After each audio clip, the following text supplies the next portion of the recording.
Como vimos no episódio anterior, o gestor Roberto designou Joana para atender as famílias na prefeitura. Antes de começar as entrevistas, ela foi buscar os instrumentos de trabalho. Vamos conferir?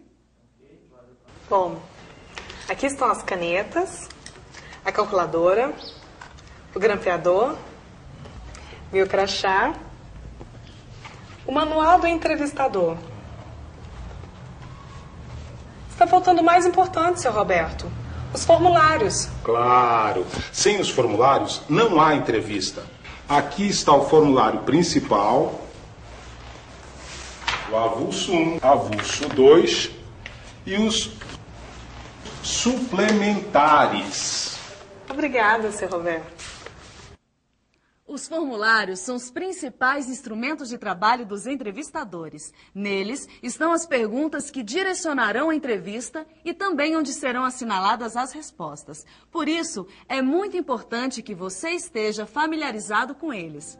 O formulário principal, de cor verde, está dividido em 10 blocos. Cada bloco trata de um assunto diferente. Na contracapa do formulário principal estão as instruções gerais, com conceitos importantes para o CAD único, lembretes e orientações sobre como preencher os formulários. Um pequeno resumo do manual do entrevistador. O bloco 1, o bloco 2 e o bloco 3. Contém perguntas sobre o endereço, as características do domicílio e da família do entrevistado.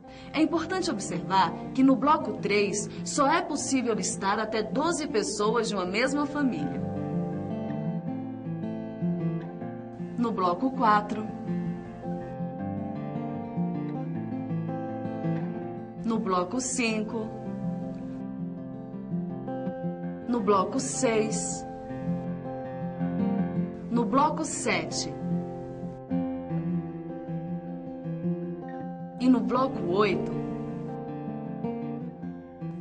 estão as perguntas específicas para identificar o entrevistado e os integrantes da sua família.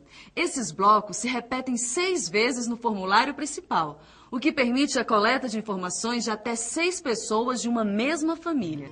O bloco 9 é para coletar a assinatura e o telefone do entrevistado, ou seja, do responsável pela unidade familiar. Neste bloco, o RF toma conhecimento da necessidade de atualizar os dados em, no máximo, 24 meses da data da entrevista. Já o bloco 10 é o espaço de marcação livre para o município. É importante ressaltar que ele não deve ser perguntado diretamente para a família, por abordar um assunto delicado, o trabalho infantil. Na última folha do formulário principal, temos o comprovante de prestação de informações. Depois de preenchido, ele deve ser destacado e entregue ao RF no final da entrevista. Após entregar o comprovante, você deve solicitar ao RF que preencha e assine no local específico, atestando que recebeu o comprovante de prestação de informações. Por fim, no verso da última folha do formulário principal, temos o termo da Caixa, que solicita a autorização do RF para o envio de mensagens via celular. Caso o RF concorde em receber mensagens, deve assinar os 2 locais indicados. Ao longo deste curso, veremos como preencher cada bloco do formulário principal. Agora, vamos conhecer os formulários avulsos. O avulso 1 é uma reprodução dos blocos 1, 2, 3, 9 e 10 do formulário principal. Ele trata de informações sobre domicílio e família. O avulso 1 deve ser utilizado quando a família cadastrada possuir mais de 12 componentes.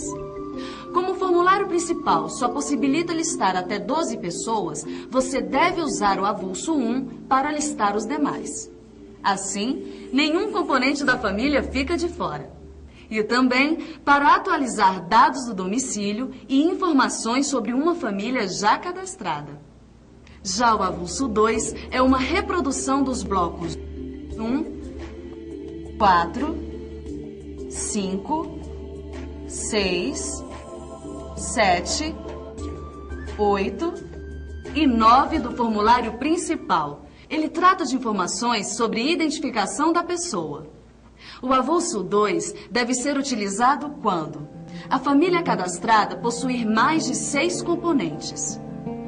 Quando o entrevistador cometer um erro incorrigível durante o preenchimento dos dados do 6º integrante da família.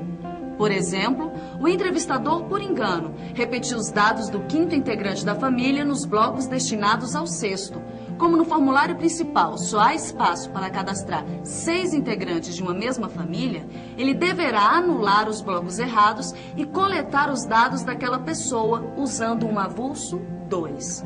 E também para atualizar os dados dos componentes de uma família já cadastrada. Temos ainda os formulários suplementares. O formulário suplementar 1 busca saber se a família ou um de seus componentes recebe algum benefício de programas ou serviços sociais do governo federal. O suplementar 2 é destinado para coletar informações sobre pessoas em situação de rua. Este formulário deve ser preenchido só para essas pessoas e seguindo as orientações da área de assistência social do município. Caso os formulários avulsos ou suplementares sejam utilizados, eles deverão ser anexados ao formulário principal. Agora que todos os formulários foram apresentados, vamos aprender como preenchê-los? Primeiro, deve-se usar caneta esferográfica preta ou azul. Lembre-se, antes de preencher qualquer quesito, compare as respostas do entrevistado com as opções do formulário para ver se estão de acordo. Os quesitos achurados não devem ser preenchidos.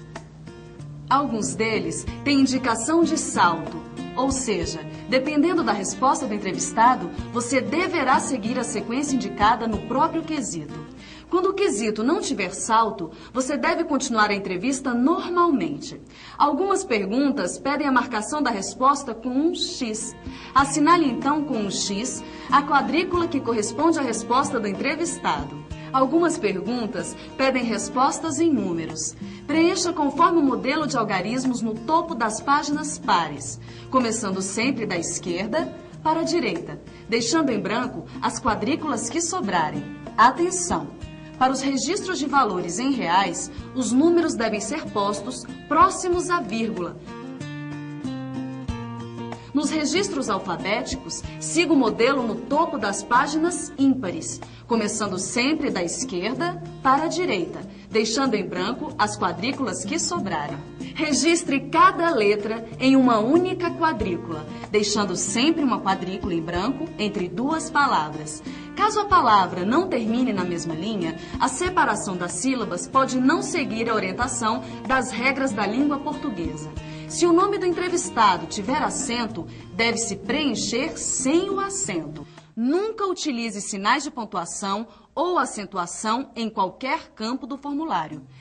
Especificamente no quesito 1.14. As referências numéricas não devem ser escritas por extenso, mesmo os algarismos romanos. Nos demais quesitos, com registros alfabéticos, caso haja referências numéricas, o número deve ser escrito conforme documento apresentado pela pessoa. Evite fazer abreviações, mas caso seja necessário, mantenha a primeira e a última palavra, abreviando somente as intermediárias. Se cometer algum erro, nada de pânico. É só fazer 2 traços paralelos sobre a quadrícula se o erro estiver em uma letra ou mais e escrever a letra correta acima da anulada. O mesmo serve para números ou marcações com X.